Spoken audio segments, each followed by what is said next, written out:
जब आप ये कहते हैं कि मैं रोज़ उतना पढ़ नहीं पाता हूँ, इसके बुनियादी तौर पर 2-3 रीज़न्स हो सकते हैं। पहली बात तो कोई भी नहीं पढ़ पाता है, मैं भी नहीं पढ़ पाता हूँ उतना। हम लोग प्रिटेंड करते हैं कि हम बहुत पढ़ते हैं। ईमानदारी की बात है कि मैं आज तक कभी भी 1 घंटे से ज़्यादा एक साथ नहीं पढ़ पाया हूँ, और मैंने ठीक-ठाक पढ़ाई की है वैसे, है ना? आप भरोसा कर सकती हैं इस बात पे। एक तो अपने आस-पास ऐसे लोगों से बचिए जो बार-बार दबाव बनाए कि मैं तो बहुत पढ़ता हूँ, तू कितना पढ़ती है? आप कितने घंटे का टारगेट लेके चल रहे हैं, एक प्रॉब्लम ये भी हो सकती है। आपकी उम्र में कॉलेज के अलावा अगर आप 3-4 घंटे पढ़ लेते हैं तो पर्याप्त है। कॉलेज के 3 साल सिर्फ पढ़ाई के लिए नहीं है, पढ़ाई से ज़्यादा सीखने के साल हैं, मंच पे आने के साल हैं। दोस्तों के साथ फिल्म देखिए, दोस्तों के साथ आउटिंग पे जाइए, रेस्टोरेंट में बैठ के खूब बकवास कीजिए उनके साथ। उसमें जो सीखेंगे वो केवल पढ़ाई से नहीं सीखेंगे। तो दिन में 3-4 घंटे बहुत होते हैं। और बाकी मैं एडवाइस करता हूँ बच्चों को कि बहुत सारी एक्टिविटीज़, जिसमें से एक एक्टिविटी चाय की दुकान पर दोस्तों के साथ बैठना, 1 घंटे बात करना भी शामिल है। पर्सनैलिटी ग्रूमिंग के लिए बहुत ज़रूरी है। फिर आप लोगों की उम्र में इमोशंस थोड़े उठापटक होती रहती है। अगर आप महीने के 30 दिन में से 6-7 दिन बीच में नहीं पढ़ पाते डिस्टर्बेंस से, तो इसका मतलब है कि आप दिमागी तौर पर एकदम ठीक हैं। चिंता उनकी है कि जो रोज़ पढ़ रहे हैं। इसका मतलब वो अपनी उम्र में जी नहीं रहे, वो किसी और उम्र में जी रहे हैं। तो ठीक है, कभी कभी डिस्टर्बेंस आएगी, उसको एंजॉय कीजिए। डिस्टर्बेंस बस सुंदर प्यारी होनी चाहिए, इतना ध्यान रखिए, है ना? जिसकी वजह से नींद उड़ी हुई है वो अच्छा होना चाहिए, बाकी तो ठीक है। नमस्कार सर। नमस्कार। सर, मेरा नाम रश्मि श्रीवास्तव है और मैं यहाँ हिंदी ऑनर्स द्वितीय वर्ष की छात्रा हूँ। सर, सबसे पहले तो मैं आपको बहुत बहुत धन्यवाद देना चाहूँगी सर। आपसे मिलकर बहुत अच्छा लग रहा है मुझे और ये मेरे लिए बहुत बड़ी सौभाग्य की बात है। सर, मेरा प्रश्न है आपसे कि सर, मेरे साथ ऐसा हुआ कि मैं बचपन से बहुत अच्छी स्टूडेंट रही और सर मेरी ज़िंदगी में ऐसा एक वक्त आया जब मुझे 2 बार असफलता का सामना करना पड़ा और सर तीसरी बार मैं सफल हुई, परंतु सर आज भी वो डर मेरे मन से नहीं जा रहा है। अभी भी मैं उसको फेस नहीं कर पा रही हूँ कि मैं कैसे फेल हो गई। और सर कभी ऐसा होता है कि मैं सो रही हूँ और रात में मुझे वो डर लगता है कि आगे मैं नहीं कर पाऊँगी। मुझे ऐसा लगता है कि आगे अगर मैं कुछ अच्छा करना चाह रही हूँ तो मुझे उस असफलता का डर रहता है कि जो मैंने फेस किया है, और सर मैं उससे उभर नहीं पा रही हूँ।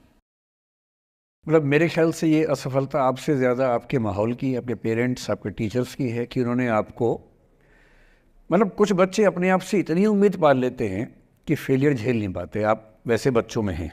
जो आपने कहा ना कि मैं शुरू से बहुत अच्छी स्टूडेंट रही हूँ, ये दुर्भाग्य की बात है, ये अच्छी बात नहीं है।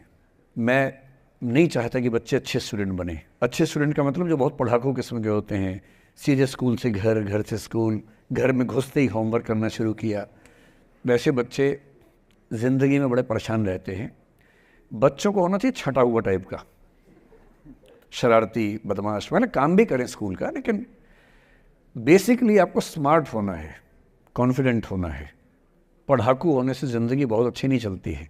ज़िंदगी के लिए ना व्यक्तित्व चाहिए। हुआ क्या आपके साथ, आपको बता दिया गया कि अच्छा बच्चा वो है जो पढ़ता है, होमवर्क करता है, आपने वो सब किया। तारीफ़ें आपकी इतनी हुई होंगी कि बेटा तुम तो कुछ भी कर दोगी, आपको भरोसा हो गया कि मैं कुछ भी कर दूंगी। लेकिन ऐसी ऐसी तारीफ़ें हर गांव, हर मोहल्ले में कई बच्चों की हो रही थी। जब उन सब में कंपटीशन हुआ तो कुछ सफल हुए, बहुत सफल नहीं हो पाए। तो जो सफल नहीं हो पाए उनको बहुत बेचैनी हुई। आपका सौभाग्य है कि अब तीसरी बार में सफल हो गई।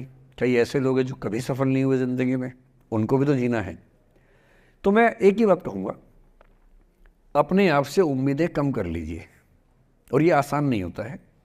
इसका तरीका ये है कि 1-2 ऐसे अच्छे दोस्त जो अच्छे भी हैं, दोस्त भी हैं, और बहुत उम्मीदें ना रखते हैं, ना आपको रखने देंगे अपने आप से।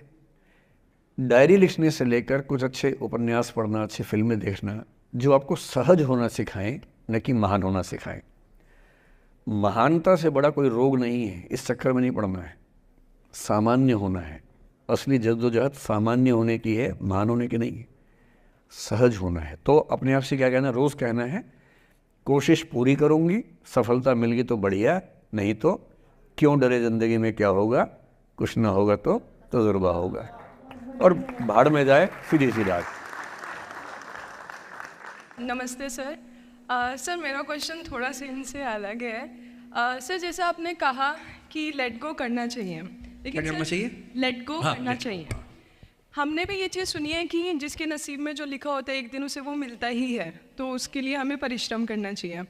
तो सर एक इनके बीच में क्या एक थिन लाइन नहीं है कि हमने सोचा जैसे 71st डे पर मुझे ऐसा लग रहा है कि अब मुझसे और नहीं होगा, अब मैं नहीं करूँगी, माना कि वो गिव अप भी कहा जाता है, लेकिन अगर मेरे नसीब में है कि नहीं यार कल ये तुझसे हो जाएगा, अगर मैं कोई भी टास्क कर रही हूँ कल ये कंप्लीट होगा, लेकिन मैं सोचूँ नहीं मेरे से ये प्रेशर नहीं हो रहा, I should let go this, I should start some other thing, तो क्या ये मुझे लेट गो करना कभी रिग्रेट नहीं कर सकते क्या लाइफ में, यार एक दिन और ट्राई कर लेते तो शायद मिल ही जाता?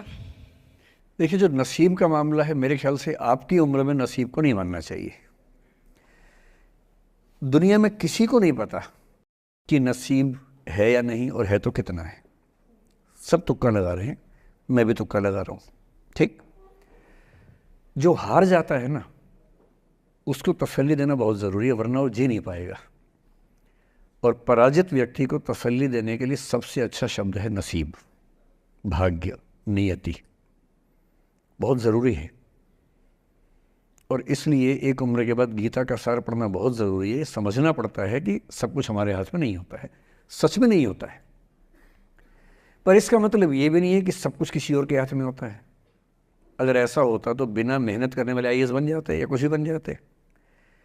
ये हो सकता है कि आईएएस बनने के एग्ज़ाम में 10 ने मेहनत की, उनमें से 8 का हुआ, 2 का नहीं हुआ, पर ये नहीं हो सकता कि एक आदमी ने मेहनत नहीं की तो उसका आईएएस हो गया। बिना मेहनत के तो नसीब भी नहीं मिलने वाला है। इसलिए ये मान लीजिए कि कुछ ना कुछ चीज़ें हमारे कंट्रोल में नहीं हैं, लेकिन जितना कंट्रोल में है उस पर पूरी ताकत लगाएंगे, पूरा डिसिप्लिन रखेंगे, तो हम अपनी किस्मत सबसे अच्छी लिख पाएंगे। सबसे अच्छी मतलब बाकियों से नहीं, मेरी जितनी अच्छी हो सकती है उतनी अच्छी लिख पाएंगे। और इसलिए अगर आपको लगे कि मैं नहीं कर पाऊंगी कोई काम, तो उसको गिव अप ही कहते हैं। लेट गो का मतलब तब होता है जब आप मन भर चुका है, अब उसकी ज़रूरत महसूस नहीं हो रही। जैसे आईएएस बनने की कोशिश कर रहे हैं, नहीं बन पाए, तैयारी छोड़ दी, गिव अप है। बन गए, नौकरी की, मज़ा नहीं आया, छोड़ दिया, ये लेट गो है। लेट गो करने के लिए पहले हासिल करना पड़ता है, या हासिल होने से पहले उस मनोभूमि पर पहुंचना पड़ता है जहां हासिल होने का सुख आपने महसूस कर लिया और उसमें मज़ा नहीं आया, ठीक ही है, औसत है, तब छोड़ दिया। इसलिए आपकी उम्र को शोभा नहीं देता कि हम नसीब की बात करें, ये शोभा देता है मेरी उम्र को। तो 30-40 के बाद नसीब, भाग्य, नियति चलेगा। फिलहाल कर्म पे भरोसा कीजिए, मेहनत, डिसिप्लिन, और मोटिवेशन से ज़्यादा महत्वपूर्ण है डिसिप्लिन, ध्यान रखिएगा। मोटिवेशन का ग्राफ ऐसा होता है, फिर ऐसे नीचे आता है धीरे धीरे, डिसिप्लिन ऐसे रहता है। और डिसिप्लिन वाला व्यक्ति हमेशा मोटिवेशन वाले व्यक्ति से ज़्यादा सफल होगा, ये मान के चलिए। सबसे अच्छा क्या है, मोटिवेशन विद डिसिप्लिन। तो कोशिश कीजिए कि नसीब पे ना छोड़िए, अपने भरोसे कीजिए। All the best.